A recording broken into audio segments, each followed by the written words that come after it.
Bom dia a todos. A ideia hoje é mostrar o funcionamento de umas machine learning, né? Tipo Microsoft Azure ou BigML, que são as que eu tenho testado. Basicamente, elas fazem na nuvem aquilo que a gente fazia antes no SPSS ou no SAS, né? Só que trabalhando, vamos dizer, com uma quantidade de dados muito grande, né? E com a possibilidade de estar gerando aplicativos, né? Com entrada online em tempo real de dados e elas chamam Machine Learning porque na medida que esses dados vão entrando, você vai aperfeiçoando um pouco o logaritmo, né? Você vai treinando o seu modelo. É óbvio que para mim é algo como ciência para as massas, né? Não é como um modelo de um artigo acadêmico, de uma pesquisa acadêmica que você passa meses, né, testando variáveis e manipulando. Em todo caso, ele te dá dicas, te dá pistas muito interessantes sobre os fenômenos que você está estudando. Vamos fazer esse teste, por exemplo, pegando uma base de dados socioeconômicos e demográficos do censo. Eu tenho uma base do PNUD com mais de 80 variáveis desse tipo e pegar como variável dependente a taxa de homicídios do DataSUS, né? Então a primeira coisa é montar a tua base. Eu gosto de usar o Tableau, né? Vamos entrar aqui nessa minha base do DataSUS que eu montei no Tableau. Uma das abas disponíveis aqui, justamente a que eu chamei de Atlas PNUD,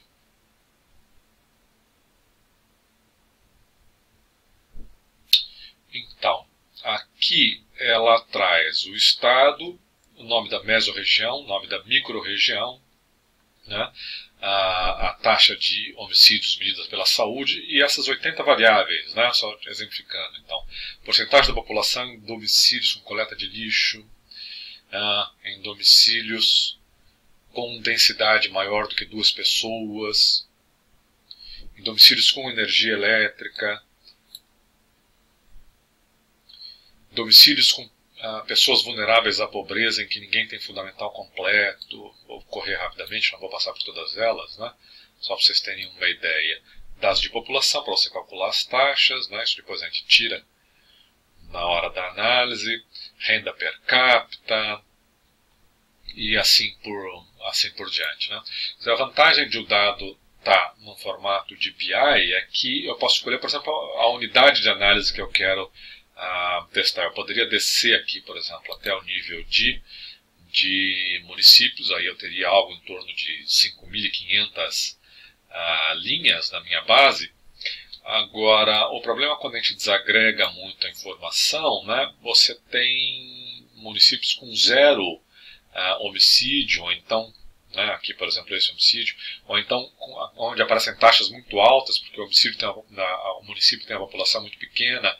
Então, um pequeno número de casos de homicídio joga a taxa lá para cima. Então, nem sempre é uma boa estratégia você trabalhar com dado tão desagregado. Trabalhar com o estado, o nível de estado, por sua vez, já é, ao contrário, é muito agregada, né, a informação. Então, eu acho que o ideal é trabalhar ou com meso ou com micro-regiões, porque aí a gente pode, no caso de MES você tem 137 unidades de análise, no caso das micros cerca de 500 unidades de análise. Então, supor que a gente esteja trabalhando com meso, né? O que a gente faz aqui é exportar essa base de dados online.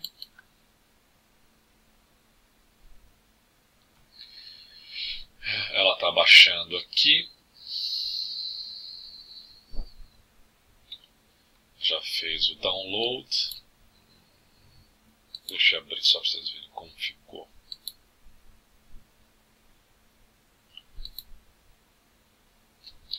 está aqui a nossa base, né, em formato Excel, por mesorregião. A gente tem então aqui 138 linhas. A primeira linha é a descrição das variáveis, né? Então, gerada essa base, a primeira coisa é jogá-la aí para dentro de alguns dos sistemas.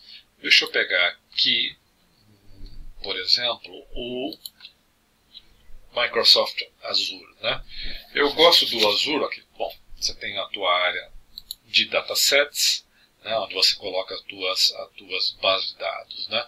Aqui no caso eu já transformei em arquivo separado por vírgula aquela base. Aqui ela está desagregada em nível de micro-regiões, né?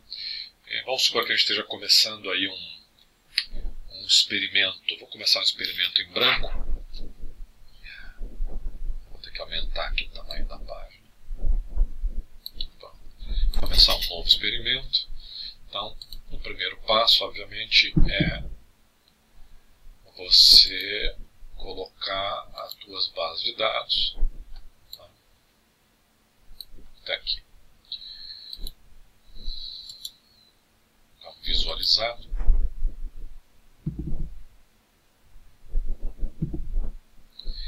É aquela mesma base, né? Taxa é a minha variável dependente, a variável que eu quero, né, prever, e as minhas outras 80 e tantas colunas, né, que são os demais indicadores. Bom, o Azure tem uma série de módulos, né? Por exemplo, se eu quiser ver, fazer uma análise descritiva das minhas variáveis. Onde é que está? Aqui. O que eu faço é empurrar esse módulo para dentro da minha área de experimento e eu ligo, né, ele a minha base numa sequência, e é sempre assim, né? Eu faço essa ligação e eu peço para gerar o procedimento, né? Tem aqui o Run embaixo, ele roda online, né? Ele está rodando na nuvem.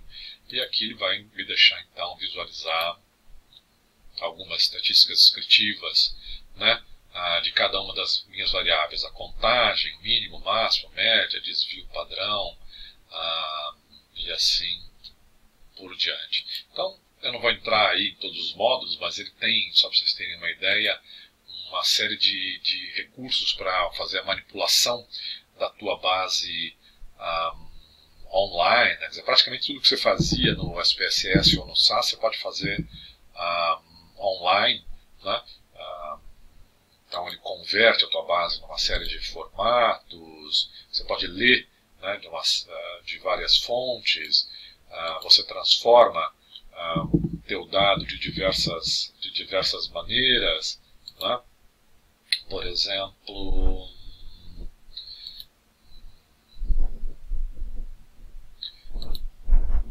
é sempre interessante, eu acho, você dividir a tua base, né, te dá uma forma de você testar o teu modelo,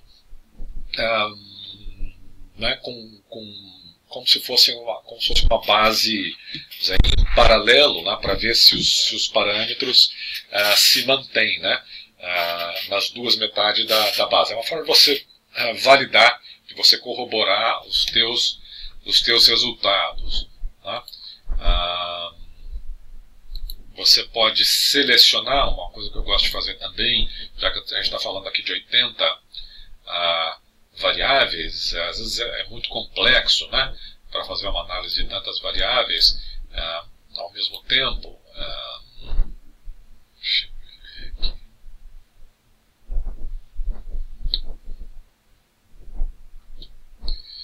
Então você pode conectar, é que ainda não tem um modelo, isso aqui vai fazer sentido depois, mas enfim, ele seleciona um número de variáveis que sejam importantes para o teu modelo. Vamos pegar um modelo, isso aqui era um pouco para ilustrar, né, como você constrói o teu modelo, né? Aqui estão os algoritmos propriamente ditos, né, do aprendizado de máquina. No caso, a gente estaria fazendo uma análise de regressão. Ele tem vários tipos de regressão: regressão bayesiana, a árvore de decisão, tem a regressão linear simples, regressão de Poisson, etc. Né? Então, sempre que você faz, você escolhe um desses modelos, você treina um desses modelos, depois você faz um score, né? Quer dizer, o score te dá a previsão na tua base de dados e finalmente você avalia, né, aquele teu modelo em comparação com os demais. Eu já tenho aqui construído outros experimentos prontos, só para a gente acelerar um pouco esse processo. Esse daqui não é este. Deixa eu ver se é esse daqui. Esse testa vários modelos. Esse daqui eu fiz justamente com micro-regiões. Vamos abrir. Para vocês entenderem um pouco o fluxo, né? Então aqui está a nossa base, né? Em CSV, eu pedi umas estatísticas descritivas, depois eu filtrei, né? Pedi para ele filtrar através do método de mútua informação, poderia ter sido de outras formas, né? As 25 colunas mais relevantes do meu modelo, né? Você pode ver aqui, como já está rodado, você visualiza, no caso, as variáveis que ele já selecionou como as melhores preditoras, né? No caso, taxa de envelhecimento, porcentagem de crianças pobres, porcentagem de extremamente pobres e assim por diante, esperança de vida, etc. O que eu fiz aqui foi testar dois modelos diferentes, né? Você vê que essa base está ligada tanto no modelo de regressão linear como no de regressão bayesiana. Então eu treinei, né, esses dois modelos, depois produzi o score, né, a previsão que cada um deles me produziu, né? Só para vocês darem uma olhada no que é esse score. Aí já um dado com uma coluna que ele acrescentou a base que não tinha, essa última coluna aqui que são score labels, né? Essas são as taxas de homicídio que ele previu para cada micro-região. Vamos comparar isso, por exemplo, com a taxa observada. Vocês veem que a relação é bastante forte, né? Linear, né? Bastante forte entre essas 26 variáveis selecionadas e a nossa variável dependente, que é a taxa de homicídio. Ele fez a mesma coisa aqui para o modelo bayesiano, né? Então, no final, o que eu faço é uma avaliação desses dois modelos, né? Os dois têm resultados bastante parecidos. O primeiro modelo, que é o linear, não bayesiano, tem um coeficiente de determinação um pouquinho maior, né? Um erro um pouquinho menor, é quase insignificante, né?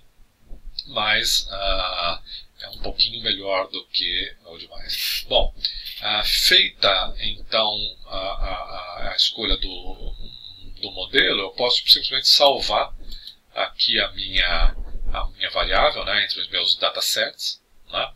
Então, ele está ali. Se eu abrir, por exemplo, os meus datasets, vocês vão encontrar já